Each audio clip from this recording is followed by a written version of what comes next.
시편 38번째 시간입니다. 오늘 말씀은 시편 35편 1절부터 28절 말씀입니다. 1절부터 4절 말씀을 합독하고 시편 35편 전체를 보도록 하겠습니다. 그럼 시편 35편 1절부터 4절 말씀을 한 목소리로 합독하도록 하겠습니다. 여호와여, 나와 다투는 자와 다투시고 나와 싸우는 자와 싸우소서. 방패와 손방패를 잡으시고 일어나 나를 도우소서. 창을 빼사 나를 쫓는 자의 길을 막으시고 또 내 영혼에게 나는 내 구원이라 이르소서. 내 생명을 찾는 자들이 부끄러워 수치를 당하게 하시며 나를 상해하려 하는 자들이 물러가 낭패를 당하게 하소서. 아멘. 좀 시편 35편은 다윗이 좀 더 노골적으로 또 좀 더 구체적이고 사실적으로 자신을 악인들의 손에서 지금 너무나 힘든 상황 속에 있는 만큼 구원해 달라고 하는 그런 시라고 보시면 되겠죠. 그래서 이 시편 35편은 외로운 어떤 도망자요, 또 어떨 때는 또 망명도 가기도 하고 늘 피해 다녔던 다윗이 하나님 앞에 지금 드리고 있는 그런 비탄시라고 보시면 됩니다. 그래서 이제 그런 부분에서 이 시가 되게 어떤 의미가 있는 시라고 보시면 되겠죠, 그죠? 그런 부분에서 정말 이 또 다윗의 또 그 심중을 알 수 있는 시간이라고 보시면 되겠습니다. 자, 그래서 이스라엘 왕으로서 가져야 할 절대 조건이었던 여호와 신앙의 순수성을 상실했던 왕이 사실은 사울입니다. 그래서 하나님은 사울을 대신할 새로운 왕으로 다윗에게 기름을 부어 세웠습니다. 그렇지만 다윗은 그때부터 사실은 도망자의 신세, 또 하나님이 이 다윗에게 관심이 있다는 것을 알고 인본주의적 탐욕에 빠졌던 이 사울, 왕권을 유지하려는 데 급급했던 사울은 다윗을 죽이려고 했습니다. 그래서 박해했죠. 그래서 억울하게 계속 도망자의 신세를 가지게 되었다는 것입니다. 그런 다윗이 여호와 하나님을 향하여 원수들에 대한 공의의 보응과 자신의 구원을 탄원했던 피 맺힌 비탄 기도시가 바로 이 35편이라고 보시면 됩니다. 그래서 다윗이 사울에게 쫓길 당시 쓴 시들 가운데서 그 당시 다윗의 억울한 심정을 가장 적나라하게 보여주는 시가 바로 이 시고요. 여호와의 구원을 앙망하고 인고의 세월을 보내야 했던 시절에 다윗의 깊은 고뇌가 여호와를 향한 절규로 일시에 분출되어 이 격정적 호소와 악인들에 대한 고발이 줄을 이루고 있는 그런 내용입니다. 그래서 어찌 보면 가장 조금 강하게 악인들에 대해서 이렇게 하나님 앞에 이제 그 정말 저주하기도 하고, 저주보다는 고발하고 벌해달라고 했던 시가 이 35편이라고 보시면 됩니다. 그래서 이 35편은 아까 말했지만 악인들에 대한 저주가 아주 특징적이라고 보면 됩니다. 다른 시들은 또 이 시편에 있는 이 다른 또 시들은요, 그러니까 다윗이 썼던 다른 시들과 또 여러 다른 시들을 보면 악인의 핍박을 당할 때 악인을 저주하는 경우는 그리 많지 않았는데요. 여기서는 다윗이 이 시만큼은 악인을 강도 높게 지금 저주하고 있습니다. 그것이 바로 다윗이 부당한 이 핍박으로 인해서 도피 생활을 하고 있고요. 그것 때문에 너무나 많은 고통을 당하고 있고 억울함이, 이 비통이 너무 가득 찼다는 거예요. 그래서 여러분의 삶 속에서 하나님이 해결하시지 않는 세월이 길다고 해서 하나님이 안 계신 게 아닙니다. 하나님이 여러분을 외면하는 게 아닙니다. 여러분, 이 세상에 믿는 자들 중에 누가 다윗을 외면했다고 말하겠습니까? 하나님은 다윗을 외면하신 적이 없습니다.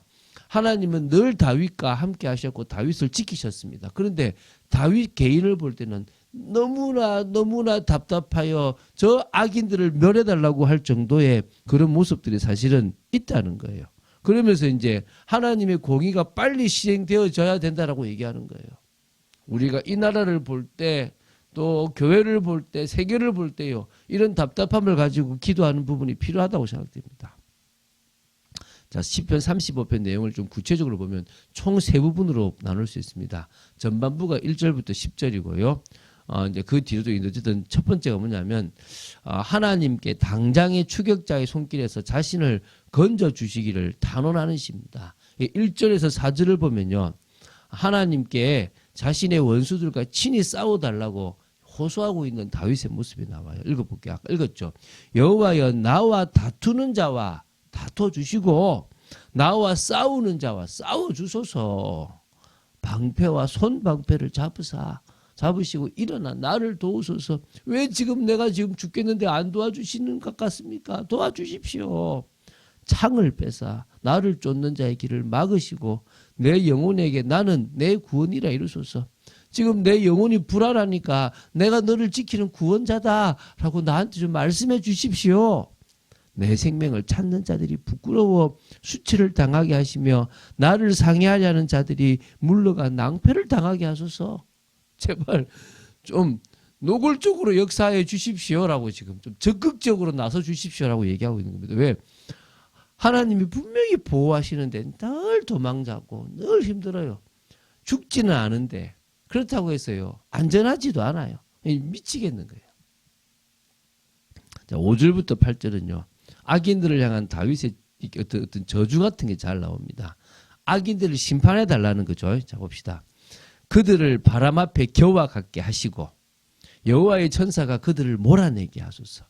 그들의 길을 어둡고 미끄럽게 하시며 여호와의 천사가 그들을 뒤쫓게 하소서. 그들이 까닭 없이 나를 잡으려고 그들의 그물을 웅덩이에 숨기며 까닭 없이 내 생명을 해하려고 함정을 파싸오니 멸망이 순식간에 그에게 닥치게 하시며 그가 숨긴 그물에 자기가 잡히게 하시며 멸망 중에 떨어지게 하소서. 완전 확실하게 그들을 향한 하나님이 그냥 저들이 만든 함정에 저들이 빠지고 망하게 해달라고 하냐. 기도지 않습니까? 너무 힘든 거야 지금. 여러분 다윗만큼 힘들지 않았죠. 그러면 오늘 이 시간 여러분의 힘듦 속에서도 주님은 당신의 뜻을 이루어 나가시고 우리를 변화시켜 나가심을 믿으시고 오늘 고백하시면 됩니다. 자 이제 9절 10절에 이제 다윗의 중심이 고백됩니다. 그러면서도요. 내 영혼이 여호와를 즐거워하며 그의 구원을 기뻐하리로다. 좀 이렇게 반해 보이죠, 그죠? 안 맞죠, 그죠?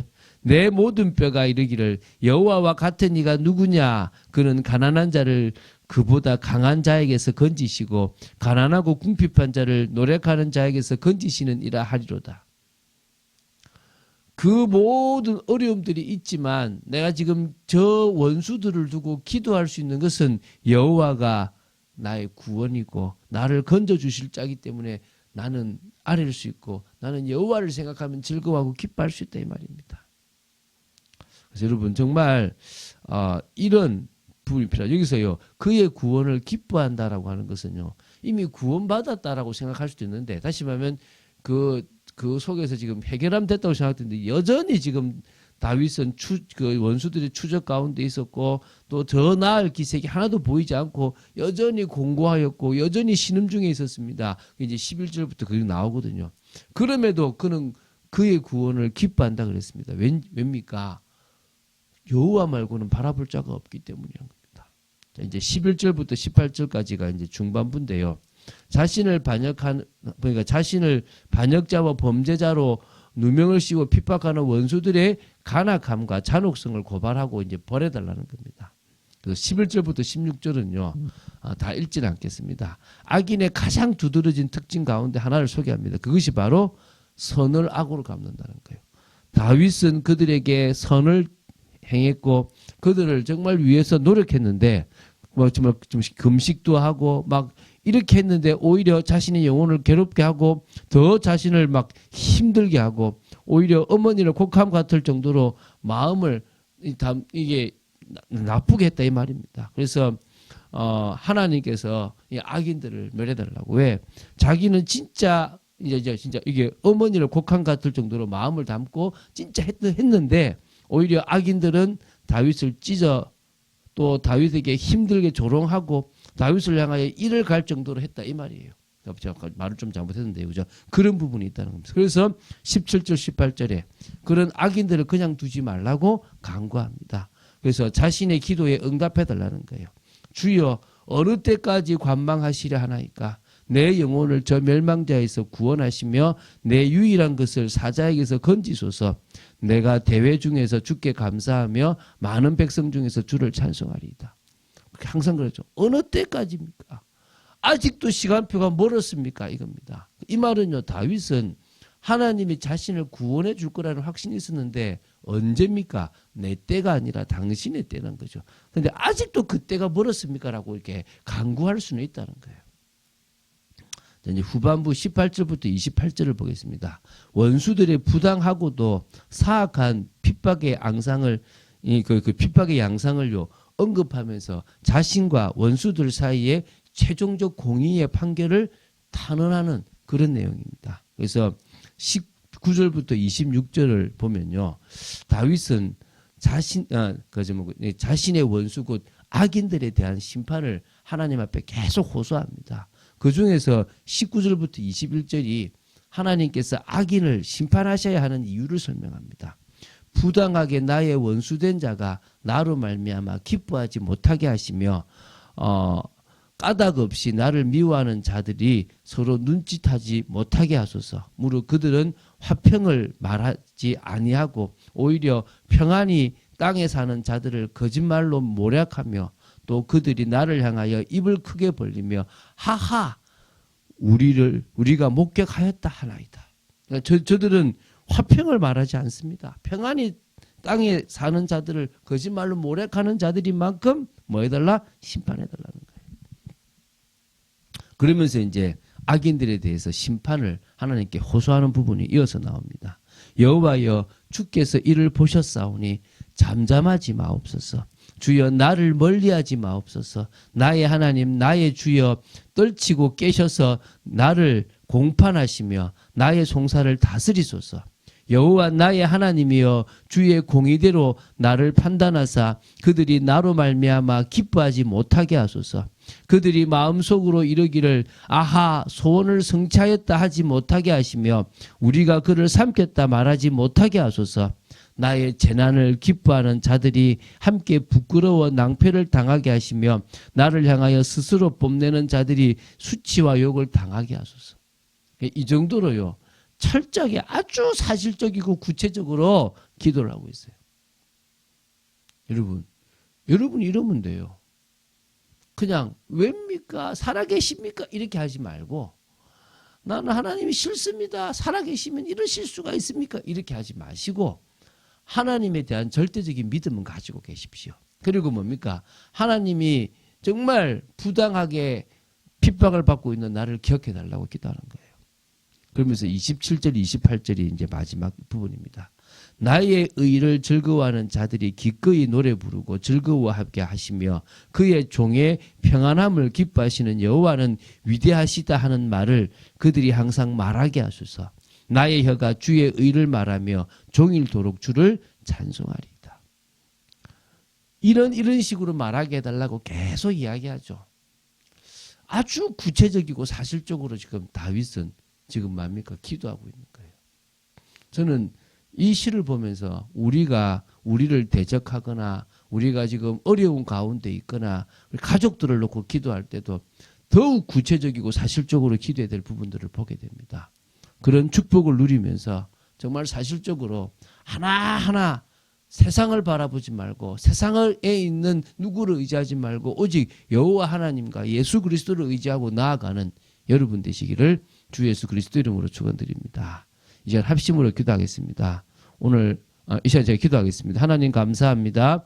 말씀 따라가는 축복 속에 있도록 지켜주시고 은혜 속에 있도록 지켜주시고 하나님의 나라를 이루기를 간절히 소원합니다. 오늘 말씀을 통해서 특히 긴 말씀을 통해서 다윗의 심정을 좀 아는 시간이었고 다윗이 어떻게 기도했는지를 아는 시간이었습니다. 저희들의 기도가 바뀌고 저희들의 부르짖음이 바뀌는 축복이 있도록 지켜주시옵소서. 주 예수 그리스도 이름으로 기도드립니다. 아멘.